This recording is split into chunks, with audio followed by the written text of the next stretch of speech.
Hey, what's up guys, Raids here. Hope you guys enjoyed the live stream for the Moonflower Genins that we made, and I thought I'd take the opportunity to explain what humans are worth going for and how they work. So we don't know what the future of humans is going to be, but so far we're seeing that Pocket Pair has tried to rebalance humans. Starting in the 0.6.6 patch, their passives actually work now, so it means Serenity and stuff like that works on them. You can capture humans with Demon God and Diamond Body or Vampiric using Yakumo, so it totally works. Might take a couple tries. Here's a Zoe with Demon God, Demon God and Diamond Body, and then Serenity and Musclehead are through the surgery table. Here's one of the Moonflower Genins we made. So the only humans whose skills actually work, their weapon skills, are going to be the Genins, the Katana guys, and Zoe. So Zoe, whether or not she has the use weapon skill equipped, she's actually going to fire her rifle. So you don't need to actually have the use weapon skill equipped. That's number one. So for example, the Genins will, it says punch here, but they'll actually swing their Katana, which is actually quite decent, even though their skills are on cooldown. So let's actually find a target here. I'm going to show you exactly how that works. Let's find Moonflower Genin. He has Beam Slicer equipped. He doesn't have his use weapon skill equipped.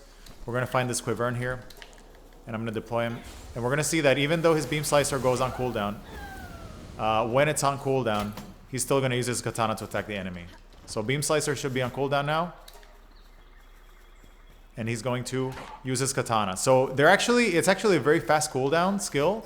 It's like a 1 second cooldown. They actually spam it. So it's actually quite good.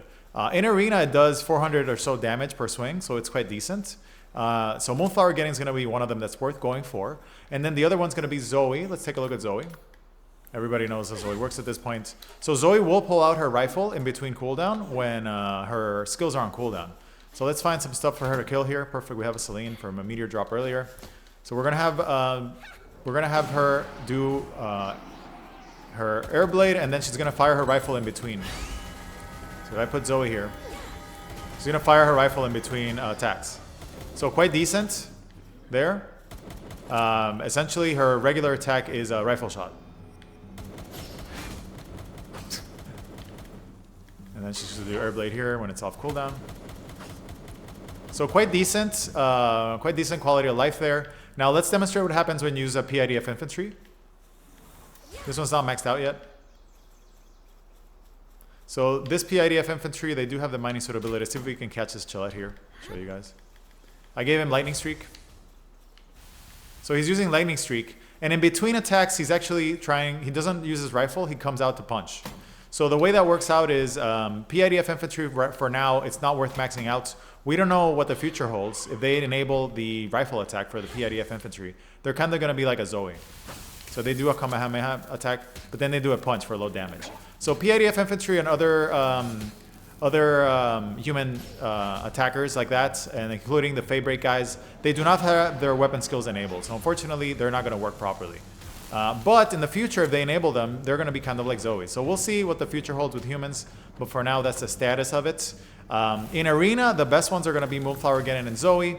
And as with the prior patches, their use weapon skills do not work in raids. So if I were to bring a Zoe that has 3 skills, she won't be shooting her weapon in raids. But in Arena, they're quite decent, honestly. You can win all Arena matches if you help them out with just human opponents. And it can totally work. So that's something to keep in mind if you plan to focus on humans. You can totally do a human-only playthrough. That's totally viable. He's over here. Can she catch the Chillette? Yep. So honestly, totally viable if you're willing to max them out. If you want to do a full playthrough with humans, you can check out my channel. I've done every Ultra raid with Zoes. And I'm fairly certain it's going to be the same thing with Moonflower Genins and with PIDFs, since Zoe's default attacks aren't working in raids at the moment anyway.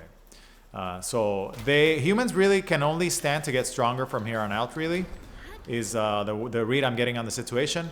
And also the fact that Pocket Pair decided to give them passives, functional passives, and the stat rebalance kind of lets me think that the future of humans is uncertain, and we don't know where it's going from here. But it looks like they want to go in a direction where, even though they might not be number 1 or the most powerful thing you can build, they're going to be at least viable. So let's have Moonflower Genin here use his Katana on these 2 guys, just to show you guys one last time. And then I'll be doing more Arena videos with them, showing that the Moonflower Genins are actually quite decent in Arena. So they actually dodge too, by the way. There we go, Katana. And they land critical hits too. So in Arena, they totally work. I'll be doing a separate video of 3 Moonflower Genin's Arena. There's a couple of quirks there too. Sometimes you have to bring them to the PAL box and back. But as it stands now, I would at least capture at least three or so Zoes, or three Moonflower Genins with good passives, just to have them. Because we don't know what the future holds. If they enable the default skills to work on other humans, they're going to be quite good. And in the case of Moonflower Genin, they're already quite good. You know, because of the Katana, it's actually decent.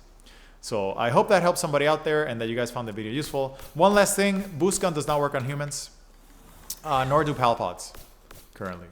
So we'll see what they change. But those are going to be my notes on humans, and hopefully that lets you make some decisions on whether you want to specialize on them, what to go for. So for now, it's going to be Zoe and Moonflower Genin with a huge question mark over PIDF infantry. I'll leave the link to the stats below so you can check out the stats of all humans. They're not equal, but there's a category of humans that has as high as stats, such as Zoe, that are worth keeping and having around with good passives. Hope you guys enjoyed the video and that you found it useful. Give me some feedback, and if you have any info to contribute, let me know in the comments. Thank you for watching, and I will see you on the next one.